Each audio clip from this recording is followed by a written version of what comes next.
Hello everyone, welcome to lecture 5 of this unit's dimension and measurement. We have discussed in our previous lecture about these SI units. Earlier we have discussed FPS system of units adopted by British's, CGS system of units, Gaussian system of units adopted by Russians, and MK system of units adopted by Americans. Now there is a need of a system of units which is to be accepted in the whole world.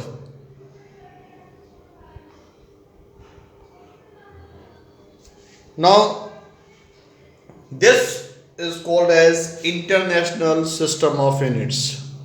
We call it as SI system of units. Now before proceeding to units, I want to discuss a very important topic, which is the rules to write the units or the conventions for writing the units. This you should know. It will not be asked in the exams, but you have to use these conventions while writing any unit. The first point is conventions of unit. Convention for writing the unit. The first one is unit is never written with capital initial letter, even if it is named after a scientist. That means all the units you have to write with the initial small letter. This is an important point. That means all the units have to be written by a initial letter should be small. That means for length you have to write down meter starting with small m. For mass it is kilogram for small. For time it is seconds. Initial letter should be small. For current it is ampere. Ampere. For temperature it is Kelvin. This K is small. Amount of substance is mole. And luminous intensity is small c, candela. The first convention or rule of writing the unit is that its initial letter, that means first letter, should be always small. Never write meter. You have to just keep in your mind, you have to never write meter or kilogram. Sometimes we write kg like this. Kilogram.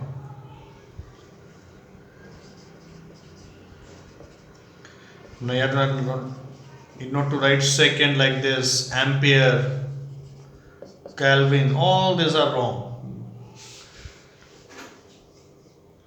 Therefore, the first point is the first letter of the unit should be always small letter. I think you always have to keep in your mind. Don't never write like this M start capital K, capital S, capital A, capital or K capital. This is the first convention or rule for writing the unit. Now second is for its symbol. We have also a symbol of units. Before writing its symbol, for a unit named after scientist, the symbol is capital letter. For example, unit of energy. is joule, and joule is named before the scientist, it is capital J. जो भी scientist के name पे unit बनाई गई है उसका symbol capital letter होगा, and all other rest of the units the symbol will be small. For example, for this meter we have a small m.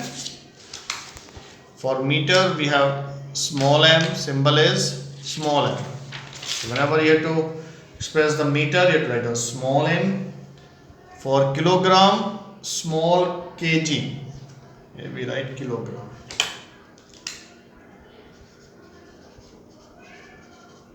Symbol is kg. Next is time. It is also not named for the scientist, small SCC or small s, simple s. Now ampere is the unit which is named before the scientist. Ampere is the renowned scientist, therefore its symbol should be given by capital A. Again, Kelvin is scientist, capital K.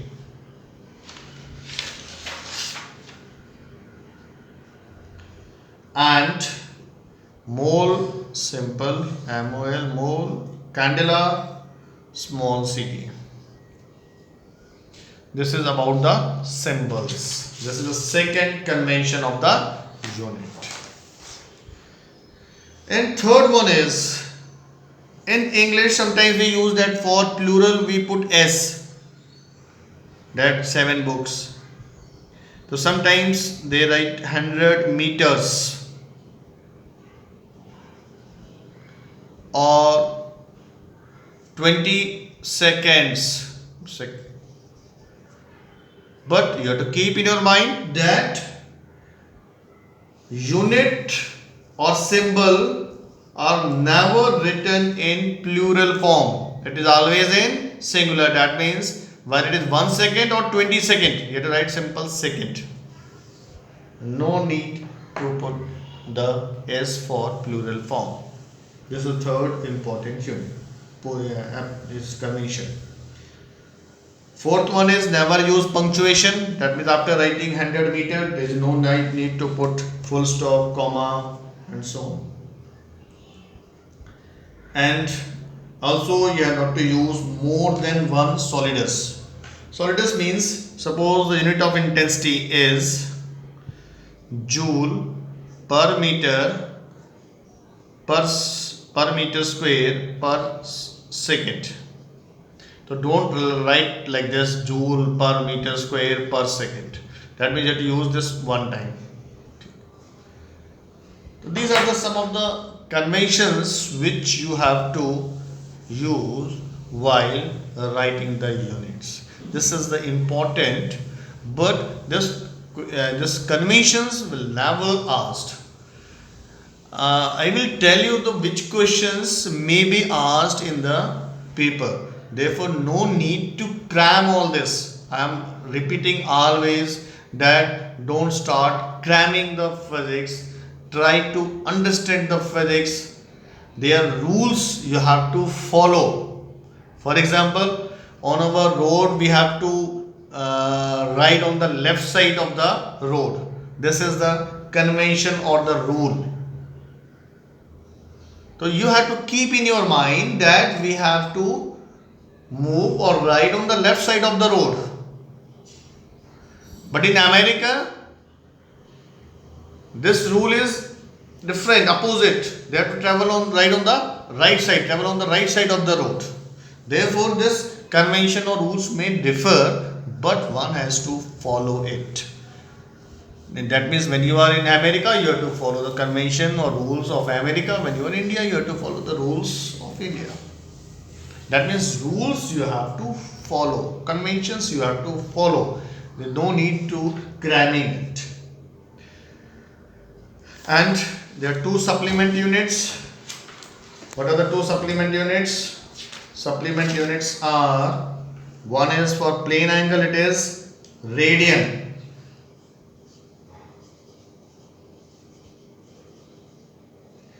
and for solid angle it is steradian.